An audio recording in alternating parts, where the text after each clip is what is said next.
and from the blow he flew back several meters. The woman turned around and said that no matter how fast he was, his face was quite sweet. It seems that at that moment the guy practically did not hear her because he was knocked out. A servant came up to him and said that it was worth looking at. It looks like she still does not like it. The brown-haired man looked at him and asked how he understood everything at once. Xavier looked him in the eyes and replied that he had seen enough female glances directed at him before, so he knew what he was talking about. Lloyd listened to all this and simply remained silent. Then the brunette continued to lead them forward and said that she was already tired of this. The damn speed irritates her. She lowered her head and said that there must be something else besides her. The guys did not understand what they were talking about. Well, just at that moment they approached the camp. The largest tent in the distance was the chieftain's dwelling. The girl turned around and said that the chieftain was her father. This news surprised them even more. A couple of minutes later, they finally found themselves inside the tent. There they were greeted by a huge tattooed centaur, who said that he was glad to meet him, especially since this is a fast person whom his daughter recognized.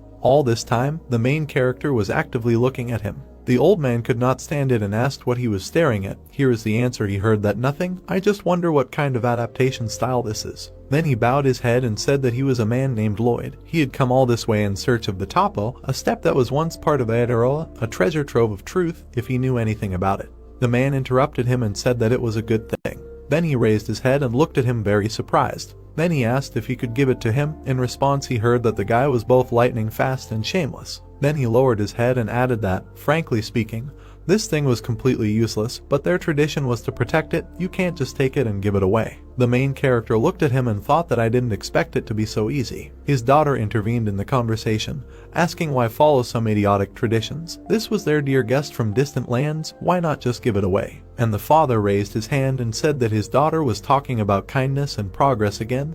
It would be better